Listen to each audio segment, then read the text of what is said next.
Access Daybreak on the Wise News, and it's time for the press preview. First, a look on what's on the front pages. As they arrive, we take a look at this day newspaper for today. Despite global volatility, Nigeria's stock market appreciated by 4.15 trillion naira in 9 months.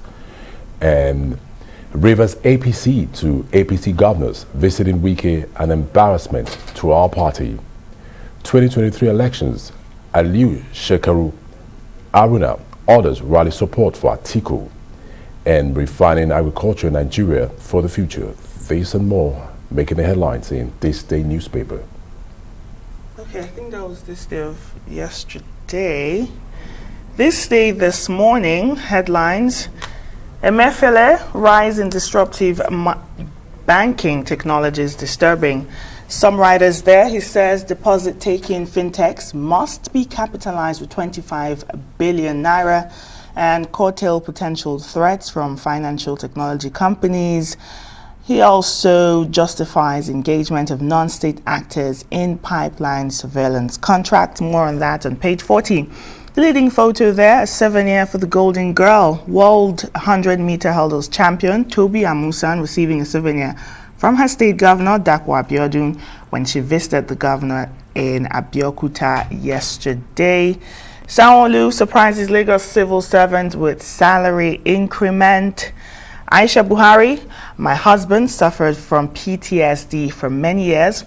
Just above the nameplate of this day this morning, Buhari accuses ASU of corruption as the federal government registers 2 new varsity-based unions.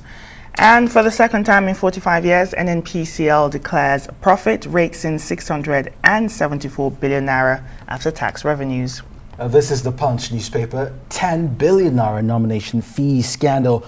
Ayucha storming meeting orders NWC members as probe. Kanu must not die in detention. That's according to his lawyer Ozekome in a letter he wrote to the President Muhammadu Buhari. 150 people killed during a Ikoyi prison attack. That's according to a witness that reports on page 5 in the Punch newspaper. And NNPC grows profit to 674 billion naira. Assets hit 16 trillion naira. Federal government sues Meta, owners of Facebook, over illegal ads, demands 30 billion naira damages. And we'll take a look at the headlines in the Nation newspaper this morning. World Bank predicts 1% reduction in Nigeria's growth. And Nigeria owes NNPCL 1.3 trillion naira, says Kyari alleges. And also PDP crisis, BOT's move to unite Atiku, Wike collapse. And also in the Nation newspaper, police commissions OK dismissal of 7 officers. Pay rise coming for Lagos workers, said Sanwo-Olu. There's some more making the headlines in the Nation newspaper. Let's take a look at leadership this morning. Leading headline, 142 days to 2023 polls. Presidential candidates are still struggling with intra-party issues. Some writers there, PDP bot fails to end the Atiku-Wike feud. We're still working on campaign lists, says the SDP, LP, and NNPP. One more headline. Revenue loss. Federal government sues Zuckerberg's Meta 630 billion naira compensation. We've got the international papers now. The Times, brace for more change. That's according to Prime Minister Liz Truss, the Disruptive. And for more press preview, let's bring in Emmanuel Bello. Emmanuel, thank you for joining us on the newspaper preview this morning. Let's start off at home with the PDP Wike Atiku crisis. Seems like there is no end to bringing this to reach a consensus. And the BOT has also tried to intervene, another deadlock. Would you say, in your words, that the person of Wike is becoming too reaching? No one man should have all of this power. What would you say? Well, good morning, Benny. Yeah, well, yes, it's true. If you say he's wielding so much power, but from the start, Wike is always said that, look, he's not a pushover. and that he's going to, and he's made a very, very serious show of that already. I mean, he has become probably the biggest issue in the PDP, and meetings after meetings with reports, especially the one pushed by the Nation newspaper, always showing that those meetings are always ending up in deadlocks. And of course, the stories still carried around the issues by the other papers, always looking at that and the crisis of the fact that there doesn't seem to be any form of solution in sight. And this is coming after in less than 200 days to the main election. And of course, the kickoff have started with, but PDP seem to be pushing ahead with alongside the side efforts to win in Wike and his men. They call them the G5 now. Holding such strong power. So Benny, yes, no one person should have those kind of powers, but there's Wike for you, wielding those kind of powers, attracting those meetings, attracting those efforts, those peace efforts, and he's not shifting ground. Though yesterday he suggested, seemed to give some kind of hope that, well, look, all he wants is peace, and what he wants is justice done, and that he's willing. At least he's giving some conditions for peace, that if those conditions are met, he's really prepared to work. And voices within the cycle, those at least I spoke with, say that they really don't want to leave the party.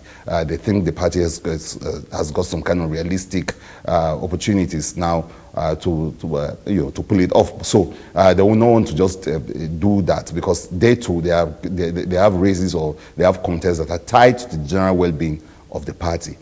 So that's what it's happening, and but PDP going ahead today with some of his rallies, one stage for the northeast today, and the other campaigns around the country. So this is not deterring an Atiku who was seen dancing the other day in spite of the crisis. But a lot of people believe that, look, if you don't nip this, if you don't stop this, this will affect greatly the chances of the PDP as we go into these contests. Emmanuel, still on the intra-party issues, the leadership is putting significance to it. It's saying less than 145 days to the election. Almost all the parties are still struggling with intra-party crisis. APC is still struggling with the campaign council list issues. LP, SDP still struggling, NNPC with their campaign list as well. And on the front of the punch, still on the PDP, the 10 billion naira crisis, the NWC had that meeting yesterday with IU, and they called it a stormy meeting. And orders NWC members probe. The National Deputy Chair and 5 others may face a disciplinary panel over that 122 million refund, speaking on the alleged housing allowance and alleged bribery. Emmanuel. Yeah, leadership newspaper in Kechi is reporting that they are all faced with all sorts of crises, whether it is in the composition of their, council, or even the big one, and that's the PDP internal crisis that Punch led with today. This IU and its credibility issue of whether about those monies, those billions of money raked in during the sales of farm. So yes, the leadership newspaper is looking at it from a holistic point of view, that all the parties are having all sorts of crises. They're still struggling with intra-party issues. So no presidential candidate is really free from his own crisis. You have Tinubu who has to convince the country that he's healthy, and has released more pictures and more videos of him doing things. And but sadly for him, those seem to have backfired, because more questions now are being asked about his health, his suitability, his age, and all the kind of crisis that has followed him. In fact, some people are saying that it's not all well with the APC, because those internal crises are still there, even surrounding the issue of the national chairman. But by far, the PDP seem to have the biggest celebrated case of intra-party squabbles with the crisis of the national chairman being played up by some medium, like what the Punch has done today with that story. So this, again, to put it in perspective, Ikechi, we have just less than 200 days to the election, 140 some days to the election itself, and they are still dealing with this. One would have thought that by now all the parties are done with those kind of little crises and that they are ready to move on. But they are having to have this teething problem on the day or at the time that they were supposed to be on the track running. So this is how they're going to wobble into the elections, obviously, and it's going to determine to some extent the outcomes and the results that we're going to have. Because a campaign, a party is only as good as its campaign, and it's the election itself is going to be reflective of the kind of campaign all these parties are going to put up. So this disunity or this lack of cohesion and, in fact, lack of preparedness on their part, it's like as if they were caught unawares. That's what we're going to be seeing in the days going, and to see how that reflects on the campaign as soon as they hit the trail. Of course, you can tweet at us at Arise TV with the hashtag Arise Daybreak. Emmanuel, still in this day, the president's been accusing ASU of corruption, as the federal government registered 2 new varsity-based unions. They're called the NAMDA and the CONWA. And this comes as the strike lingers. It's going into its 8th month now. Emmanuel, earlier, I'm sure you've listened to the former president of ASU and the former INEC chair, Professor Tahiru Jega. He's been criticizing the federal government's move to register NAMDA and CONWA. What do you think is the implication of this on this strike?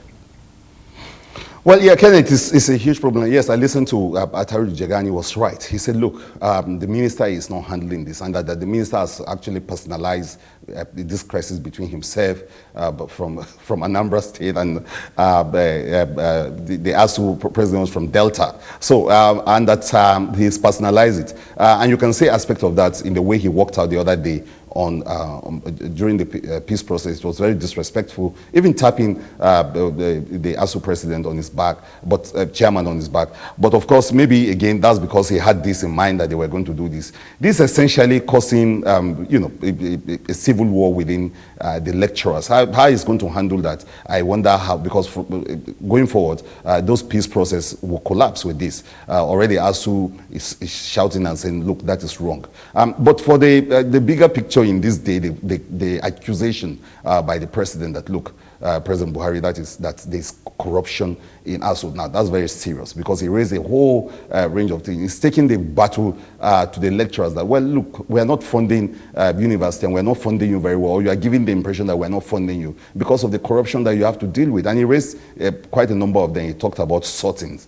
the fact that students, lecturers are involved in multiple lecturing jobs, full-time jobs across the institution. The fact that the sexual harassment. He's now saying that even ICPC is wading into the matters, money, bribe for marks, and all the other ills that I think, Kenneth, you and I, all of us are very, very familiar with within the university sector. So he shifted the conversation a little bit. Now, putting taking the fire or the fight to the university lecturers and saying that you need to check your base you need to check your house. You are not doing very well. And that is why you think we are not funding you enough, that we want to do more funding. But in the midst of all that corruption, there are Nigerians that will say that is not the issue. The issue is how you solve the problem between these lecturers and, of course, government.